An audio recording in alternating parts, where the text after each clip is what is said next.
Students, आज हम सीखेंगे कि रैशनल एक्सप्रेशंस को किस तरह सब्ट्रैक्ट करते हैं एलसीएम मेथड से, और इसी के दौरान हम सीखेंगे अलजेब्रा का एक फॉर्मूला और उसको नए अंदाज से सीखेंगे। मैं हूं Asif John and welcome to my channel Math Mastery hub.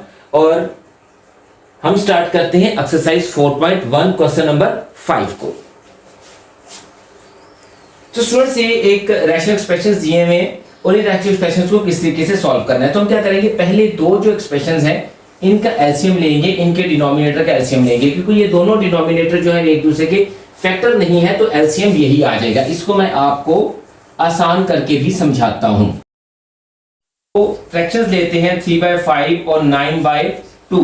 तो अगर हम इनको ऐड करते हैं तो इसका एलसीएम आता है 10। और अगर हम 10 नहीं लिखते और हम 10 लिखने की बजाय लिख देते हैं एलसीएम 5 × 2। क्यों? क्योंकि ये दोनों एक दूसरे के फैक्टर्स नहीं है, तो यही क्या आ जाएगा, एलसीएम आ जाएगा। और जब ये एलसीएम इस डिनोमिनेटर पर डिवाइड होगा, ये देखें 5 से कैंसिल हो जाएगा, आपके पास बचेगा जी 2, और ये जो 2 है वो इस 3 से मल्टीप्लाई होगा, तो हम इसको 3 × 2 लिख सकते हैं। उसी के बाद ये 5 × 2 जब इस 2 पर डिवाइड होगा तो 2 से कैंसिल हो जाएगा, आपके पास बचेगा 5, और ये वाला 5 इस 9 से मल्टीप्लाई होगा, तो हम लिखेंगे 9 × 5। सेम यही मेथड हम यहां पर करेंगे। ये देखिए स्टूडेंट्स, ऐसा है कि हमारे पास यहां पर ये दोनों डिनोमिनेटर जो है एक दूसरे के फैक्टर्स नहीं है, तो पूरे का दोनों डिनोमिनेटर एज ए एलसीएम आ गए। जब ये पूरा एलसीएम इस डिनोमिनेटर पर डिवाइड होगा, ये देखें x - y, x + y, x - y से डिवाइड होगा, लाइक टर्म कैंसिल हो जाएगी, आपके पास बचेगा x + y। x + y इस x से मल्टीप्लाई होगा, तो हम लिखेंगे x × x + y। उसके बाद ये सारा जब इस पे डिवाइड होगा तो देखिए लाइक टर्म कट जाएगी, आपके पास बचेगा x - y। x - y इस y से मल्टीप्लाई होगा, y × x - y, और ये जो है ऐसे की ऐसे ही रहेगी। उसके बाद इसको मल्टीप्लाई करवाएंगे, x² + xy - xy + y² over minus plus c, a + b a - b। तो स्टूडेंट्स, हमने आपको इस स्टार्टिंग में कहा था कि हम आपको एक फॉर्मूला सिखाएंगे अलजेब्रा का।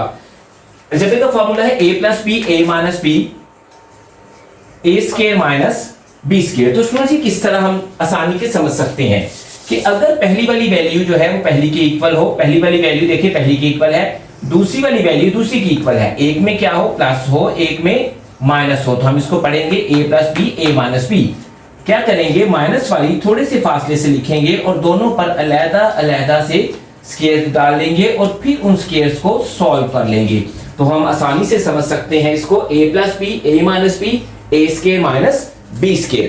चलिए a + b a - b, तो क्या आ गया जी, a² - b², 2xy over x² - y²। अब ये देखें दोनों का डिनोमिनेटर जो है वो सेम है, तो एलसीएम यही आ जाएगा जी। एलसीएम और डिनोमिनेटर जब सेम हो तो न्यूमिनेटर वैसे का वैसे ही कॉपी हो जाता है, ये दोनों कैंसिल हो जाएंगे, x² + y², ये माइनस, यहां भी सेम केस है कि एलसीएम और डिनोमिनेटर सेम है, तो न्यूमिनेटर वैसे का वैसे ही कॉपी हो जाएगा। तो अभी क्या होगा, ये देखें a² + b² - 2ab, तो ये है a - b होल स्क्वायर। इसको स्टूडेंट्स दोबारा फैक्टराइज करेंगे, a + b a - b, x - y यहां पर 2 टाइम है, 1 टाइम से कैंसिल हो जाएगा, आपके पास बचेगा x - y over x + y। तो स्टूडेंट्स, अगर आपको हमारे मेथड्स आसान लगते हैं तो आप हमें सब्सक्राइब करें, हमारी वीडियोस को शेयर करें, और इसके अलावा अगर आप कोई एक्सरसाइज हमसे सॉल्व करवाना चाहते हैं तो आप हमें कमेंट्स में लिख सकते हैं।